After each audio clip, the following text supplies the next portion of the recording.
Hi friends, welcome to from to frame. Why Dhurandhar is a masterpiece. ఈ వీడియోలో మాట్లాడుకుందాం దాని గురించి. రా ఏజెంట్స్ మూవీస్ అంటే కొంచెం హడావిడి ఉంటుంది, ఇన్వెస్టిగేషన్స్ ఉంటాయి, సిబిఐ, ఇంటర్పోల్, పోలీస్ సంథింగ్ ఉంటాయి. ఒక సీన్కి ఇంకో సీన్కి ఫాస్ట్ అండ్ ఫార్వర్డ్గా జరిగిపోతూ ఉంటాయి. కానీ ఈ మూవీ అలా కాదు. మూవీ కొంచెం స్లో ఉన్నా కానీ ప్రతి సీన్కి మనం కనెక్ట్ అయ్యే విధంగా స్టోరీ కన్వే అవుతూ వెళ్తుంది, స్టార్టింగ్ నుంచి ఎండ్ వరకు. నార్మల్గా రా ఏజెంట్స్ మూవీస్లో ఎట్లా ఉంటాయంటే స్టార్టింగ్ పాయింట్ ఎంత స్ట్రాంగ్గా ఉంటుందో ఎండ్ పాయింట్ కూడా అంతే స్ట్రాంగ్గా ఉంటుంది. అలా లేకుండానే చాలా మూవీస్ ఫ్లాప్ అయ్యాయి. కానీ ఈ మూవీలో కూడా స్టార్టింగ్ పాయింట్ ఏదైతే స్ట్రాంగ్గా స్టార్ట్ అవుతుందో అదే పాయింట్తో ఎండ్ అంత స్ట్రాంగ్గా ఎండ్ అవుతుంది. రా ఏజెంట్స్ కానీ అండర్ కవర్స్ ఆపరేషన్స్ చేసే పోలీసు, ఇంటర్పోల్, సిబిఐ ఎవరైనా కానీ ఒక స్టేట్కి వెళ్ళో ఇంకో కంట్రీకి వెళ్ళో అక్కడ జరుగుతున్న సిచ్యువేషన్స్ని కంట్రోల్కి తెచ్చుకోవడం కానీ, సో దాని తరపు నుంచి మన ఇండియాకి ఎంతవరకు థ్రెట్ ఉంది, ఎంతవరకు ఆపాలి అని దాని గురించి జరుగుతూ ఉంటాయి ఆపరేషన్స్.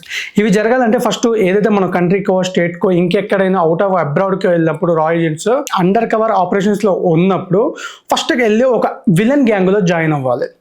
జాయిన్ అవ్వడానికి కొంతమంది పార్ట్ టైం వర్క్ చేస్తూ ఉంటారు, కొంతమంది జాయిన్ అవ్వడం కోసం సిచ్యువేషన్స్ క్రియేట్ చేసి వచ్చుకుంటారు. ఇందులో కూడా హీరో విలన్ గ్యాంగ్లో జాయిన్ అవ్వడం కోసం 1 year టైం పడుతుంది. అది ఎలా జాయిన్ అవుతాడంటే విలన్ అక్కడ 2 gangs ఉంటాయి యాక్చువల్గా పాకిస్తాన్లో. ఆ 2 gangs మధ్యలో వార్ జరుగుతూ ఉంటుంది, ఎప్పుడు గొడవలు జరుగుతూ ఉంటాయి. సో అందులో ఒక మెయిన్ గ్యాంగ్లోకి మనోడు వెళ్ళి జాయిన్ అవ్వాలి. ఆ జాయిన్ అయ్యే సీన్ కూడా ఎంత నీట్ అండ్ క్లియర్గా చూపిస్తాడంటే ఆ విలన్ కొడుకుని చంపడానికి ఆపోజిట్ గ్యాంగ్ వచ్చినప్పుడు ఆ కొడుకుని కాపాడడానికి మన హీరో వెళ్ళి కాపాడి ఈ మెయిన్ గ్యాంగ్లో జాయిన్ అవుతాడు. ఆ జాయిన్ అయిన తర్వాత సో ఈ గ్యాంగ్లో ఏం జరుగుతుంది, ఆపోజిట్ గ్యాంగ్ వాళ్ళు ఎవరు, అసలు వీళ్ళు చేసే పని ఏంది, ఎందుకు ఇంత ఇండియాని భయపెట్టే విధంగా తయారవుతున్నారు, అసలు ఇక్కడ ఏం జరుగుతుంది, ఏం స్మగ్లింగ్ జరుగుతుంది అనే ప్రాసెస్ స్టార్ట్ అయ్యే కొద్దీ మనకు స్టోరీ బిల్డ్ అవుతూ ఉంటాయి, క్యారెక్టర్స్ ఎలివేట్ అవుతూ ఉంటాయి. ఈచ్ అండ్ ఎవ్రీ క్యారెక్టర్కి ఇచ్చిన ఇంపార్టెన్స్ ఇందులో అండ్ చాలా బాగా అనిపిస్తుంది. స్టోరీ అండ్ కాన్సెప్ట్ ఏదైతే ఇందులో తీసుకున్నారో అది చాలా ఇంట్రెస్టింగ్ అనిపిస్తుంది. ఇందులో హీరోయిజం కంటే స్టోరీ ఎక్కువ ఎలివేట్గా అనిపిస్తూ ఉంటుంది మనకు.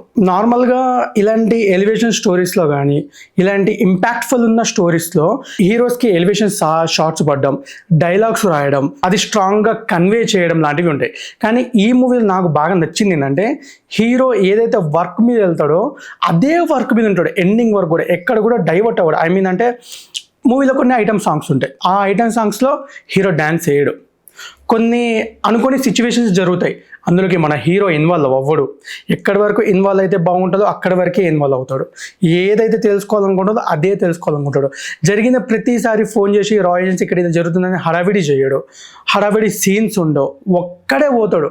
First of all what is Dhurandhar అంటే మోర్ క్యాపబిలిటీ, మోర్ కెపాసిటీ. ఒక ఆర్మీ పర్సన్స్ హ్యాండిల్ చేసిన సిచ్యువేషన్స్ని మనోడు ఒక్కడే హ్యాండిల్ చేస్తాడు. అంటే ఒక సైన్యం మొత్తాన్ని హ్యాండిల్ చేసేంత కెపాసిటీ మనోనికి ఉందని మీనింగ్ అనేది దురంధర్. ఒక్కడే వెళ్తాడు, ఏ సామ్రాజ్యంలోకైనా ఈజీగా వెళ్ళిపోయి అక్కడ జరిగే సిచ్యువేషన్ హ్యాండిల్ చేయడమే దాని ఒక మీనింగ్ మూవీ దురంధర్. సో ఆ క్యారెక్టర్కి పెట్టిన నేమ్కి తగ్గట్టే మూవీ కూడా ఉంటుంది. ఎస్టాబ్లిష్ చేసిన ఈచ్ అండ్ ఎవ్రీ సీన్లో కూడా హీరో మనం చూస్తున్నంతసేపు చాలా సైలెంట్గా జస్ట్ కళ్ళతో అబ్జర్వ్ చేస్తూ ఉంటాడు.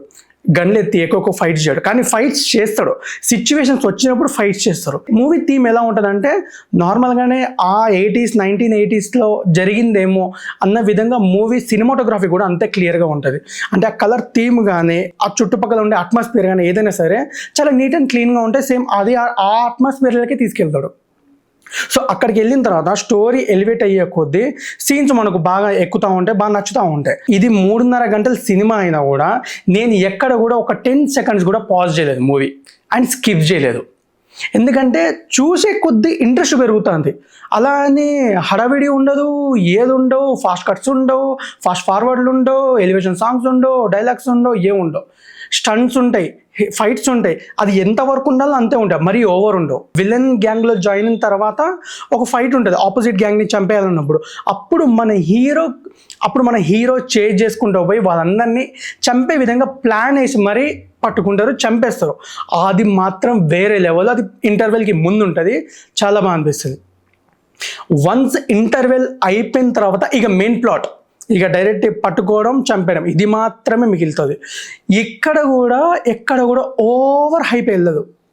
అది ఏదైతే స్టార్ట్ అయిందో అదే ఎండ్కి వెళ్తుంటుంది. ఎప్పుడైతే విలన్ గాన్ని చంపేస్తాడో క్లైమాక్స్లో చాలా అంటే చాలా సాటిస్ఫాక్షన్ అనిపిస్తుంది. అండ్ ఇంకోటి ఇందులో చంపే విధానాలు కూడా మీకు నార్మల్గా అనిపించదు, చాలా బ్రూటల్గా అనిపిస్తుంది. ఇందులో మామూలుగా కాదు, నార్మల్గా కొట్టుకోవడం చంపుకోవడం లాంటివి అయితే బాగా అనిపిస్తుంది, కానీ ఇందులో ఇంకా కొంచెం బ్రూటల్గా కనిపిస్తాయి సిచ్యువేషన్స్, సీన్స్. కొన్నిసార్లు భయం కూడా అవుతుంది, అంటే అది చంపే విధానాన్ని చూస్తే. ఈ మూవీలో హీరోకి ఎంతైతే ఇంపార్టెన్స్ ఇచ్చిండో డైరెక్టర్, సేమ్ అదే ఇంపార్టెన్స్ విలన్కి ఇచ్చిండో. ఆయన క్రియేట్ చేసిన బీజిఎమ్స్ కానీ, ఆయనకి సిచ్యువేషన్స్ కొన్ని సీన్స్ వస్తాయి. నాకు ఫస్ట్ ఆఫ్ ఆల్ ఆ విలన్లో బాగా నచ్చింది ఏంటంటే క్యారెక్టరైజేషన్స్ అండ్ తన యాటిట్యూడ్.